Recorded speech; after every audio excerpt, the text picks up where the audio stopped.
el señor asambleísta Darwin Pereira, hablaba y decía: ahora sabremos las plenas de Lazo. Y su gavida, por unanimidad, el Pleno de la Asamblea dispuso levantar la reserva de la bitácora de la Presidencia y la información entregada por la Superintendencia de Compañías a la Comisión. Entonces, avanzamos con esta entrevista. Agradecemos, estimado asambleísta Pereira, por acompañarnos aquí en Wambra Medio Comunitario. Les saluda Jorge Cano y Verónica Calvopiña. Buenos días. Estimado Jorge, estimada Verónica, qué gusto saludarles. Buenos días, un abrazo y gracias por la invitación y también un abrazo y un saludo para la corta audiencia. Muchísimas gracias, asambleísta. Bueno, la primera pregunta de cajón es: ¿por qué Darwin Pereira consideró importante y que se levante la reserva de tanto la información de la Superintendencia de Compañías como de la bitácora de la Presidencia? Por un tema de respeto para la ciudadanía, por un tema de darle un toque de seriedad a la política, de terminar con estas elucubraciones. Se ha dicho que ahí en ese informe de la Superintendencia de Compañías hay un montón de nombres, se ha dicho que ahí están los nombres de los políticos, pero al momento que generalizan nos involucran a todos. Yo a mucha honra me considero político, no politiquero. Y el hecho de generalizar, las generalizaciones le han hecho un extremado daño al debate político de este país. Yo no podría, por ejemplo, mañana decir los periodistas son corruptos. Ustedes, con justa razón, me reclamarían, porque ustedes me pedirían de nombres de quiénes son. Es lo que yo he exigido. Dicen que ahí en ese informe hay nombres de políticos, pero ¿cuáles son? Pues, o sea, dicen, inclusive se atreven a decir de asambleístas, pero por el amor de Dios digan cuáles son y no los quieren decir. Muchos dicen, yo tengo los nombres, yo sé quiénes son, y ni siquiera han tenido la valentía de ir a poner la denuncia en la fiscalía. Entonces le están tomando el pelo a la ciudadanía. Para que dejen de tomarle el pelo a la ciudadanía, yo lo que he dicho es, hagamos públicos y que de una vez se sepa cuáles son esos nombres, tanto en el informe de la Superintendencia y Compañía, como los nombres de asambleístas que visitan continuamente Carondelet. Eso queremos saber y que el país sepa. Han existido ya varias acciones de la Asamblea Nacional, el informe de la Comisión Multipartidista que fue votado en el Pleno de la Asamblea Nacional, aprobado a pesar de algunos comentarios críticos, por ejemplo, algunos comentarios justamente de la bancada de Pachacutic. Existe este pedido de levantamiento de información. ¿Hacia dónde nos conduce en el país la Asamblea Nacional estas decisiones? ¿A dónde nos están llevando justamente estas acciones, señor asambleísta? A parar el show, porque hay muchos asambleístas que se han convertido en una especie no sé, de circo, han convertido la asamblea en una especie de circo y solo viven del show, porque solo viven de las elucubraciones. Yo he dicho, paremos el show, porque no puede ser que sigan viviendo las elucubraciones. La asamblea tiene cosas más importantes o otras cosas tan importantes como estas que debatir. Y eso es lo que yo le reclamaba ayer en la sesión reservada. ¿Cuándo nos vamos a poner a debatir la falta de medicina en los hospitales? ¿Cuándo nos vamos a poner a debatir el tema de la seguridad o de la inseguridad que vive el país? Frente a ello, me parece que hoy ya no tienen excusa. Ya no pueden decir los asambleístas, hoy tendrán que decir con nombre y apellido, estos son los que están en las compañías con la mafia albanesa respecto del informe de la Superintendencia de Compañías. Estos son, con nombre y apellido, los que visitan al presidente. Y con eso quitamos la tela de duda, sobre todo los asambleístas, porque hoy incluso hay gente en la calle que dice, los asambleístas son narcopolíticos. Ese es el común, porque eso es lo que ha sembrado algunos irresponsables que no se atreven a dar nombres y apellidos. Yo exijo que se den nombres y apellidos. Yo no tengo ninguna relación con los narcopolíticos, no tengo ninguna relación con los narcos, y peor aún, estoy en la lista de los que visitan al presidente. Ahora, asambleísta, la gente se pregunta para cuándo el juicio político. Tenemos ya este informe, tenemos este levantamiento de la reserva de estos dos documentos, pero ¿para cuándo, qué bloques están perfilando para presentar este pedido de juicio político?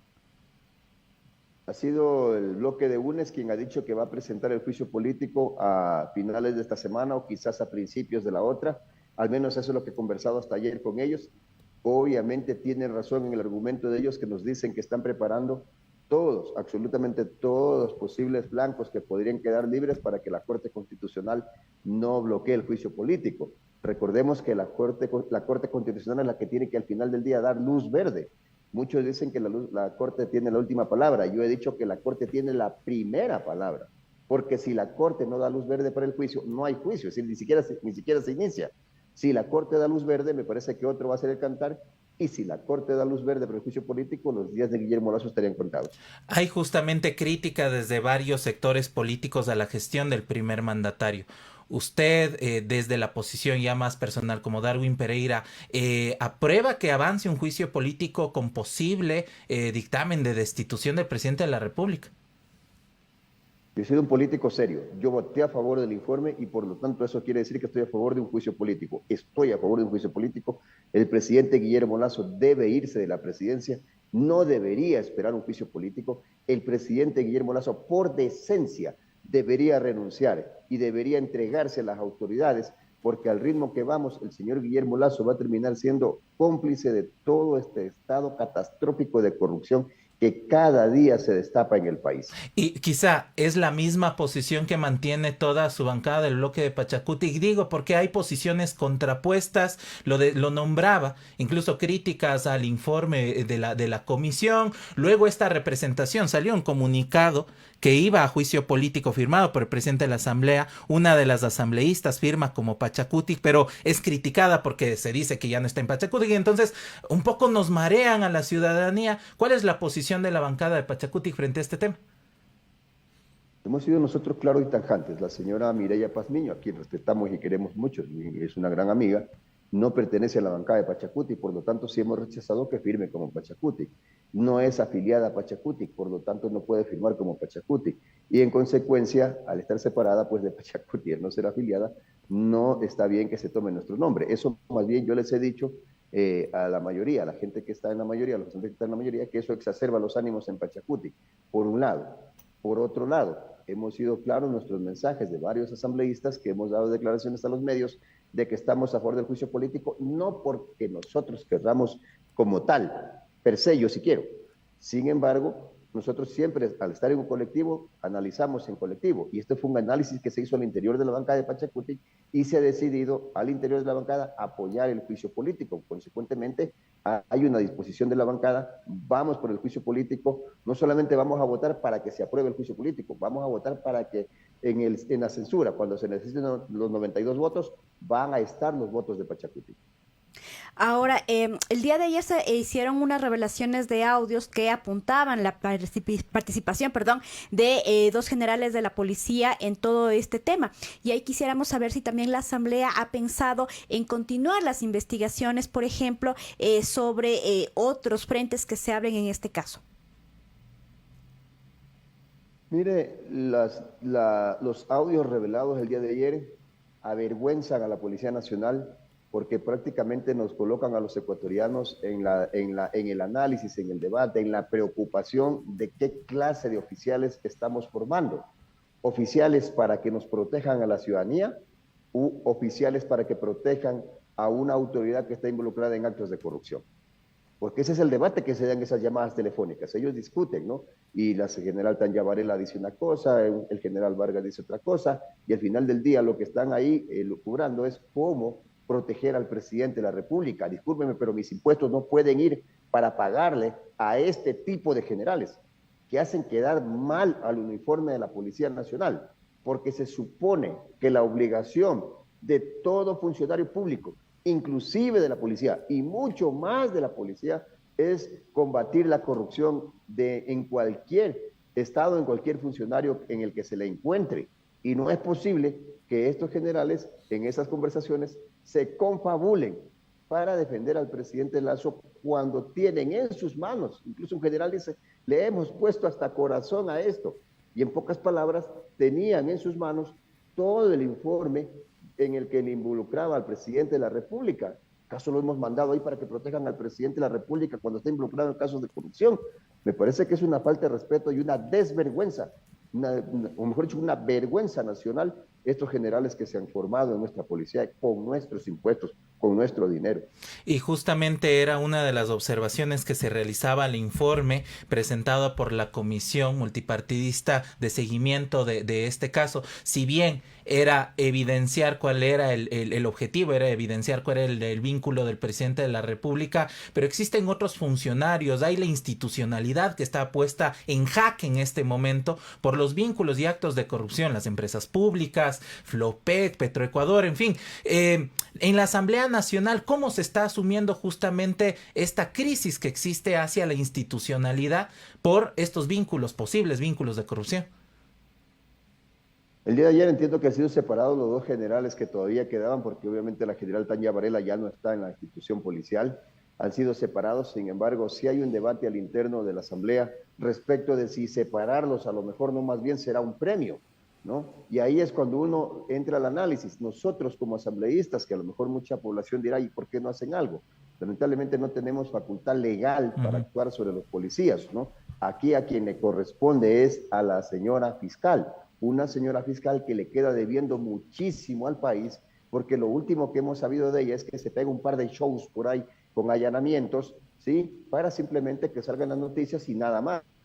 Pero si, lamentablemente estos corruptos de cuello blanco que ganan millones de dólares, que tienen patrimonios millonarios sin saber cómo llegaron a tener esos patrimonios, resulta que no les pasa absolutamente nada. Por eso yo me recalco en decir, y no tengo pelos en la lengua, yo siempre he sido claro con el país, que la fiscal general de la Nación le queda debiendo muchísimo al país. Ya para ir finalizando esta entrevista, asambleísta Pereira, en estos días la Asamblea Nacional tiene que debatir sobre esta ley que presentó el gobierno nacional sobre la colaboración de las Fuerzas Armadas con la Policía Nacional. Y ahí un poco preguntarles cuál es el análisis, cómo será el debate y la votación. Nosotros estamos de acuerdo que las Fuerzas Armadas salgan a las calles a combatir la delincuencia en tanto y en cuanto hayan reglas claras y no implique eso que el día de mañana se quiera considerar como delincuencia a la protesta social. Eso habrá que separarlo. Si eso no se separa, si está pensando el presidente de la República que va a utilizar las Fuerzas Armadas para, a pretexto de esta reforma, poder utilizarlas contra la protesta social, que es casi un hecho que se le viene, nosotros no vamos a dar paso a aquello. Me parece que esa es una protección, eso es un bien para nosotros que tenemos que proteger, que es la protesta social. Esa protesta debe estar garantizada y no pretender, a pretexto, repito, de decir que hay que combatir la delincuencia y por eso hay que sacar a los militares a las calles, pensar que los podemos sacar para combatir a hermanos que salen desesperadamente a gritarle a un Estado de que no les da salud, que no les da educación, que no les da vialidad, que no le da seguridad cuando nos están matando, secuestrando, vacunando, etcétera. Entonces, esa protesta debe quedar protegida. Si no va a quedar protegida, no habrá los votos de Pachacuti para esa reforma. Y de acuerdo, este fin de semana justamente nos reportaron desde la provincia de Esmeraldas que continúan los asesinatos a personas en esta provincia, a pesar de que hay un decreto de estado de excepción. Pero también usted nombraba que la Asamblea Nacional, mientras está en este debate de juicio político al presidente de la República, hay algunas leyes, reformas de leyes que están trabadas y que no han avanzado, y también la ciudadanía está al pendiente justamente del trabajo de la Asamblea Nacional. Luego de despachar, de avanzar con esto, prioridades que han hablado, que han conversado en la Comisión de Administración Legislativa, estimado Darwin. Estamos evaluando el trabajo de las distintas comisiones que existen, son 15 comisiones que tenemos en la Asamblea Nacional. Constantemente estamos preocupados por este tema con el presidente de la Asamblea y obviamente con los miembros del CAL. Claro, las comisiones tienen total autonomía para actuar, sin embargo, sí sería importante recalcar que al menos en el periodo de Virgilio Saquicela, del cual yo soy su vicepresidente, llevamos más de 30 leyes aprobadas. Es decir, leyes no hemos parado de darle al país. Muchas veces hemos trabajado hasta 8, 9, 10 de la noche con tal de que las leyes salgan. Tanto así de que, por ejemplo, para que ustedes sepan, le hemos entregado al país 9 leyes en materia de seguridad. Solo para el área de seguridad le hemos entregado 9 leyes al presidente de la República. La polémica ley de uso legítimo de la fuerza, que hoy en día autoriza a un policía que van a matar si es que el delincuente pone en peligro la vida suya o la de un tercero, está en manos del presidente para que la ocupe y no la ocupa. La polémica, la ley, la última ley que reforma 8 cuerpos legales, en la que, por ejemplo, penalizamos a aquellos jueces que dejen en libertad a aquellos delincuentes que tengan que ver con bandas organizadas, o que hoy en día se penaliza el delito de utilizar menores para delinquir, como se lo ha visto en nuestros últimos días. Es decir, la Asamblea se ha ido ajustando, se ha ido sintonizando con lo que está pasando en la realidad, en la práctica. Lamentablemente, lo que no vemos es voluntad política. El tema de luchar contra la inseguridad, contra la delincuencia, no pasa necesariamente ahora mismo por leyes, que ya las tiene el presidente. En este momento, pasa por presupuesto. No es posible que pretendamos que la policía vaya a combatir la delincuencia en carros, que si usted se ríe, se le quiebran los parabrisas, pero que sin embargo los delincuentes andan en carros blindados, pues. O sea, hay una concepción equivocada de cómo vamos a combatir la delincuencia. A mí me da la impresión que un día de estos vamos a ver a los policías corriendo atrás de los delincuentes con un chipote chillón, porque mientras el policía tiene un arma que dispara un tiro, el delincuente tiene una que dispara 20 tiros en el mismo tiempo. O sea, no hay una concepción clara respecto de cómo vamos a combatir la delincuencia, y más allá de eso, estamos abriendo un debate muy peligroso porque nos estamos yendo solo a ver una cara de la moneda, que es la sanción, el castigo, la rigurosidad del Estado con quien delinque, pero no estamos viendo la otra cara de la moneda, aquella de revisar la causa, dónde está el origen, cuál es la génesis de este problema. Y la génesis está en la deserción escolar. La génesis está en una educación paupérrima, porque ni siquiera hay aulas para los estudiantes dignas en las que puedan estudiar, en las que les incentive a quedarse. El tipo de educación no se compagina con el país que tenemos. No encuentran los jóvenes cuando se gradúan con mucha alegría, con mucho entusiasmo, un cupo en la universidad. Si se enferma nuestra población, tiene que ir a un hospital en el que no hay medicinas, y si no hay plata para la medicina, se muere su mamá, se muere su hermano, se muere su hijo. Frente a ello, esa persona tiene que buscar la plata por las buenas o por las malas, discúlpeme. Y eso no se está mirando, y eso es básicamente las razones que hoy nos llevan a pedir que Lasso se vaya, que el Guillermo Lasso tiene que irse porque le ha hecho extremadamente daño al país. Le voy a dejar un dato que es escalofriante. Mientras que nosotros aquí no tenemos medicina en hospitales, no tenemos seguridad, no tenemos salud, no tenemos educación, en este gobierno se han sacado más de 6.000 millones de dólares de la plata suya, mía, a la Reserva Monetaria Internacional. Anunció con bombos y platillos en enero que la Reserva había llegado a 9.300 millones de dólares, cuando él la recibió con 3.000. Imagínense toda esa plata, cómo nos hubiese servido acá para comprar las medicinas que nos hacen falta, finalizar, para darle la seguridad al país que tanta falta le hace en este momento. Y ya para finalizar con esta pregunta, asambleísta, este juicio político y todo lo que ha analizado la Asamblea, lo que usted nos comenta, ¿no es más bien una forma de desestabilizar al gobierno, un intento más bien de que, por ejemplo, se ha hablado Virgilio Saquicela, presidente de la Asamblea, pueda ocupar más adelante el sillón de Carondelet? No, de ninguna manera. Nosotros no estamos viendo quién a lo mejor vaya a venir. Además de que yo soy abogado y yo respetaré y respeto lo que dice la Constitución. Y la Constitución por ningún lado lo flanquea Virgilio Saquicela, presidente. La Constitución lo que dice es que quien tiene que asumir la presidencia es el vicepresidente. Nos guste o no, eso es otra cosa. Pero la ley es clara. La ley dice que quien tiene que asumir es el vicepresidente, el señor Alfredo Borrero. Consecuentemente, aunque no me guste, es lo que dice la ley, y será quien tenga que asumir la presidencia una vez que se vaya el señor Guillermo Lasso, que ojalá, por dignidad, renunciara, pero no hay desestabilización en un proceso democrático. Desestabilización hubiera si nosotros estuviéramos llamando a la gente a las calles, si estuviéramos diciendo que se vaya Guillermo Lasso, vamos a votarlo a Guillermo Lasso por una vía que no sea la democrática. No, nosotros estamos siguiendo los cánones regulares que nos plantea la ley y, por supuesto, la Constitución. Gracias por acompañarnos, asambleísta Darwin Pereira. Justamente estaremos al pendiente de lo que decida la Asamblea Nacional del seguimiento a juicio por pedido de juicio político al presidente de la República. Ustedes, muchas gracias por la invitación. Es un honor estar acá. Buenos días.